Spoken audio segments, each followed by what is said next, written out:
bonjour à tous, on se retrouve aujourd'hui pour parler un petit peu de la Camargue. On va découvrir cette région. Enfin, du moins, on va suivre la découverte que j'en ai fait à l'occasion de l'Ultra de Camargue qui s'est tenu en septembre 2018.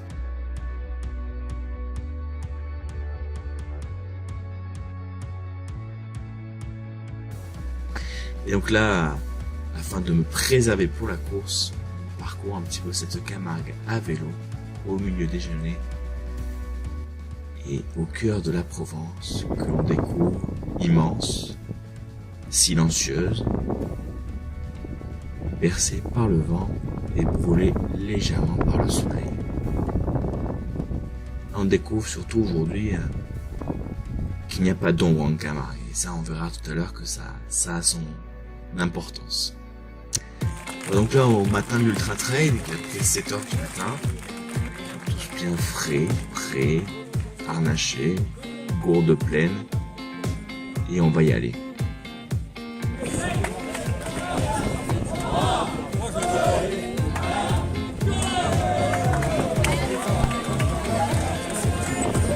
Les derniers bip bip de nos montres retentissent et on s'élance.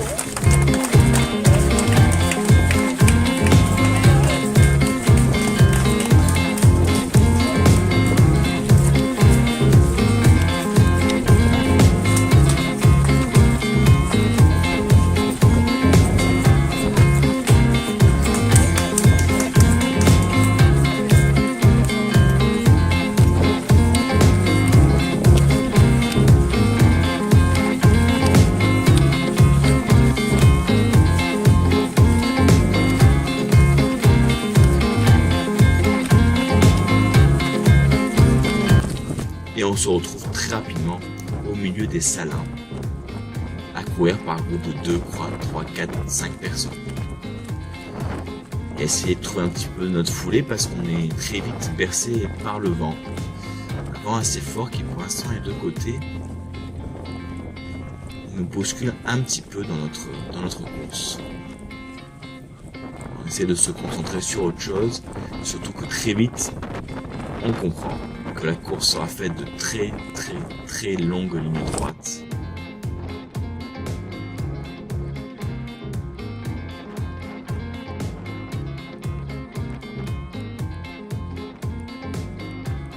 Et le vent, on va bien le sentir à partir du virage que vous voyez, qu'on va bientôt prendre. On va le trouver pleine face et là on va passer en gros pour moi de environ 11 km/h à 8-9. Un vent très puissant et vraiment pas d'abri pour se protéger. Du coup on rentre réellement dans la difficulté de l'Ultra de Camargue parce que c'est vrai qu'il n'y a pas beaucoup de dénivelé sur cet ultra, mais il y a autant d'abris qu'il y a de dénivelé et il n'y en a pas. Donc du coup lorsqu'il y a du vent, c'est tout pour vous et c'est parti, je vous laisse écouter ça.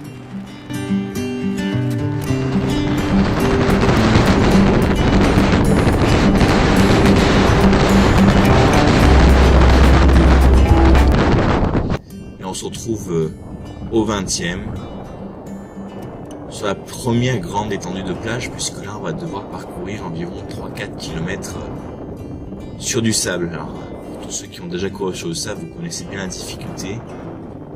Là elle est immense quand en plus le vent ne vous lâche pas, que le soleil commence à monter dans le ciel.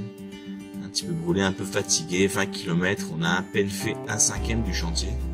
Et là j'avoue que le mental il est un peu dans les chaussettes. Et à la fois essayer de retrouver pour se relancer, pour pas lâcher. Parce que là on rentre dans le véritable Ultra de Camargue, l'ultra mental. Et qui va nous pousser à nous accrocher aussi aux coureurs qui, au gré de leur motivation, vont nous permettre de nous tirer, de nous donner. Et d'aller chercher un peu plus loin. Alors c'est pas un ultra compliqué en termes de dénivelé encore une fois, mais c'est vrai qu'il est compliqué vraiment dans la tête. Et puis continuellement courir puisque la moyenne pour être dans les barres horaires elle est environ à 6,5 km/h. Donc même s'il faut courir, pas forcément rapidement, mais il faut continuellement courir sur 100 km.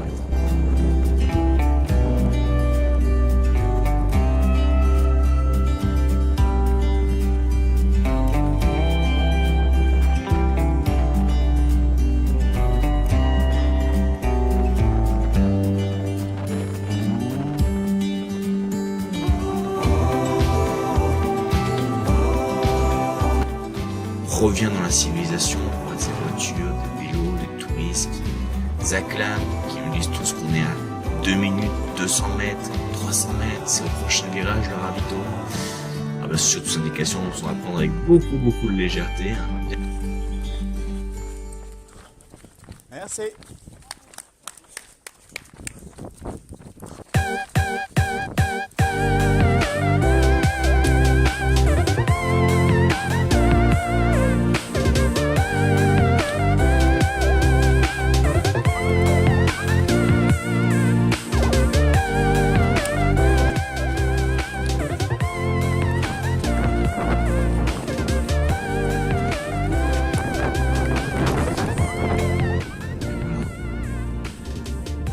Sorti de Sainte-Marie-de-la-Mer, là on se dirige vers le Bac du Sauvage et on rentre encore un petit peu plus dans cette Camargue faite de marais, de moustiques, de chevaux.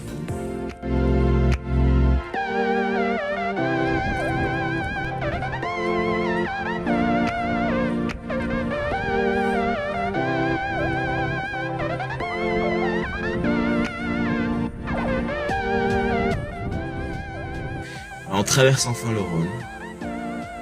Occasion de prendre un peu de fraîcheur.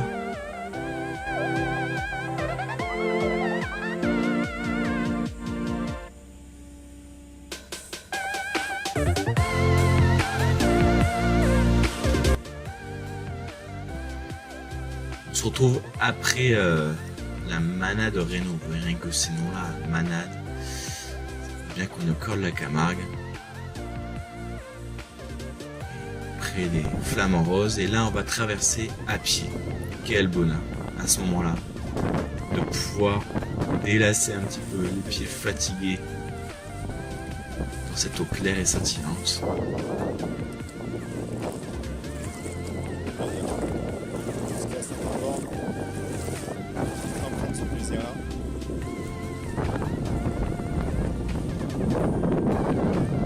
Et là on rentre dans la portion cachée de la Camargue, puisqu'on va traverser des plages privées camarguaises. Merci à Ultra Trail de Camargue de nous faire vivre cette aventure.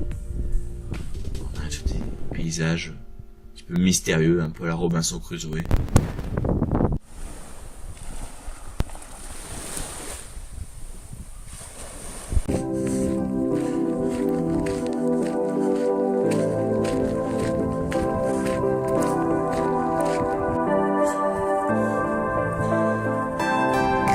Il va falloir beaucoup de patience et de volonté. Parce que là, il commence à faire très chaud.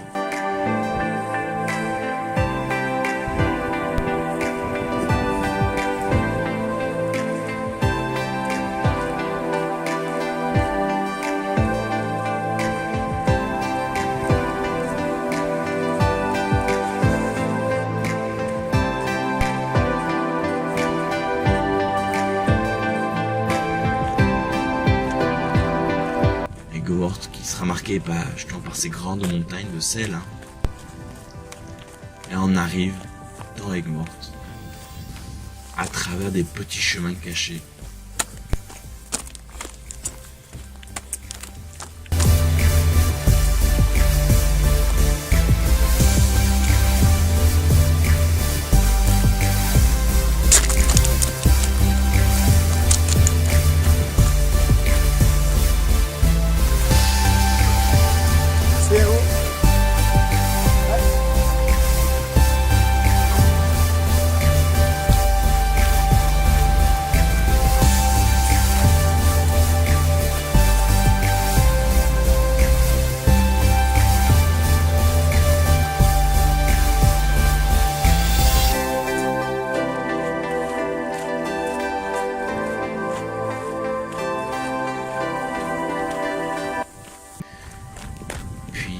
Finalement, au détour d'un petit chemin, et c'est bien la surprise de l'Ultra Trail de nous réserver jusqu'au dernier moment cette surprise.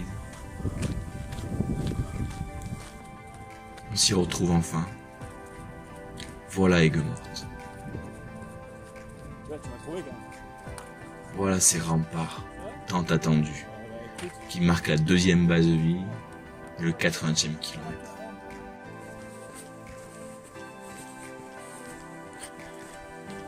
On va se retrouver quasiment à l'arrivée. 20 derniers kilomètres de souffrance pour ma part. Il aura fallu beaucoup de volonté et de l'accompagnement d'un trailer. Et là, on va arriver à Vauvert, aux arènes de Vauvert. Ça, c'est une arrivée un petit peu mythique. Et là, je vous laisse profiter de cette arrivée.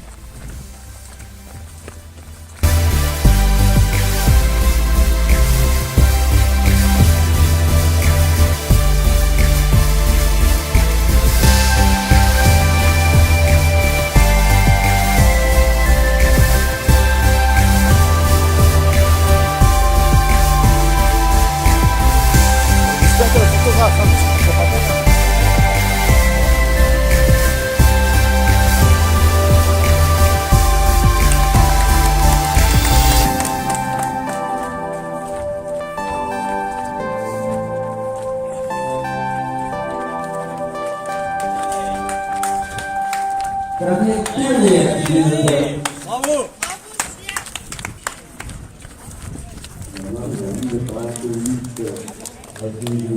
Ben voilà, donc c'était la première vidéo de 2 coureurs, j'espère qu'elle vous a plu, n'hésitez pas à le dire en commentaire, n'hésitez pas à me faire des remarques si besoin, à vous abonner, à aimer, et puis comme ça, à partager ça avec vos amis, et au plaisir de vous retrouver sur les routes de France pour découvrir de nouvelles régions.